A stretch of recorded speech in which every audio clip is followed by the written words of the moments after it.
It's Sunday, October the 13th, and this is Trillium Talk, a look inside the week that was in Ontario politics. I'm Scott Sexsmith, excited as always to have back with us Editor-in-Chief at the Trillium, Jessica Smith-Cross. Jess, welcome back to the show. It's been a busy few weeks, and we've got a ton to catch up on.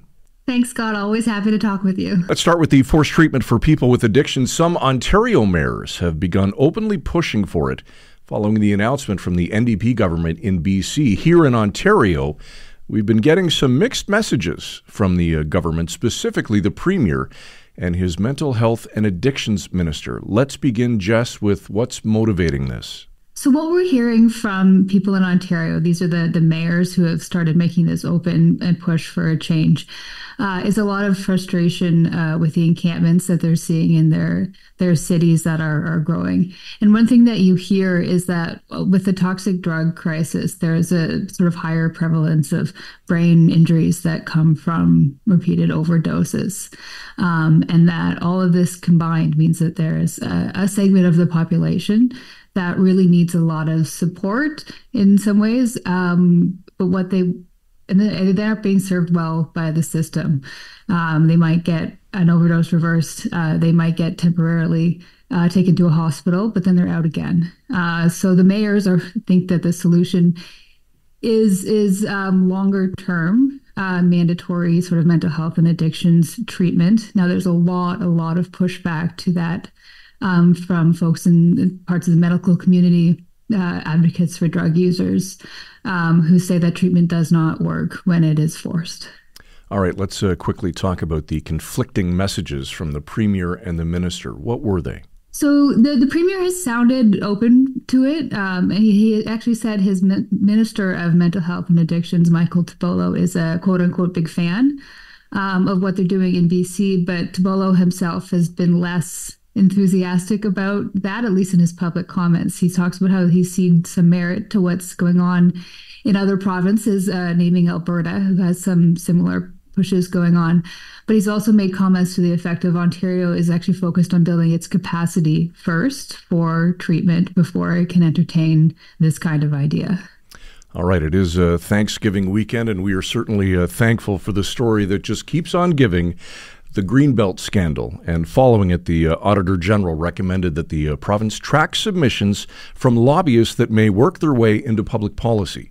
The government said they did it, but the team at the Trillium found out that just might not be the case. What can you tell us? Yeah, so one of the things that went sort of wrong in the Greenbelt scandal, one of the things that was highly criticized was that well-connected lobbyists and property developers were sending information directly to the government that ended up making its way into government policy. There was no sort of checks and balances on this. There wasn't an open call for information about properties that could be developed. It was sort of who was in on what was happening, who knew who to hand the right package to the right guy at the right time. Became the policy for opening some, but not all lands in the Greenbelt up for development. So one of the recommendations was that the government should track information that they're given by lobbyists that may end up helping form public policy. And that's not completely unheard of, right? Like when the government develops policy, sometimes they do take information from lobbyists and stakeholders who are experts in their field, and they consider that when they're making whatever policy change they're considering. But the recommendation was that this sort of be tracked and more accountable. Our reporter, Charlie Pinkerton, thought one of the ministries that he should check up on was the Ministry of Health. It's huge. It has a lot of lobbying contacts. It's in the middle of a big policy overhaul when it comes to privatizing the delivery of some medical services. So 6 months after the government said this sort of lobbyist information registry had been established, he did a request for all of the documents that had been put in it and was told that none had. So 6 months into this thing, hadn't been used yet by the Ministry of Health.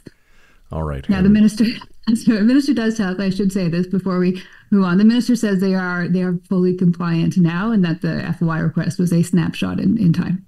All right. And finally, some big news that involves Queen's Park Today and Village Media. What's the scoop? So this is really exciting for us. There's been a long time outlet at Queen's Park called Queen's Park Today. They have a couple of reporters doing amazing work, and they package it all into a really comprehensive morning email that tells sort of insiders at Queen's Park everything they need to know, from what events are going to be held in the day, every single sort of bit of information that comes out of the provincial government that involves the provincial government is kind of wrapped up in this really handy way. So Village Media acquired that newsletter, and it now employs the two journalists who create it. And they're part of our team, so they do their own original reporting as well as this huge, amazing newsletter. And so their reporting is going on the Trillium, and now Trillium subscribers are going to get their amazing newsletter. So it's huge news for us and all of our subscribers at Queen's Park. Yeah, it certainly is huge news. So maybe just on the subscriber front, Jess, if you can expand a little bit, what changes can subscribers look forward to? So if you were a Trillium subscriber before, now you're going to get this really in-depth newsletter at 6 o'clock in the morning, every weekday morning. And if you were a Queen's Park Today subscriber before, now you're going to get access to all of our paywalled articles on the trillium.ca. All right, very exciting. For the most extensive coverage of Ontario politics anywhere, download and subscribe to Trillium Talk, wherever you get your favorite podcasts, and log on to become a Trillium Insider today at thetrillium.ca. Editor-in-Chief Jessica Smith-Cross. Great to have you with us, Jess. Happy Thanksgiving to you and yours. Have a great week. Thanks, Scott. Bye-bye.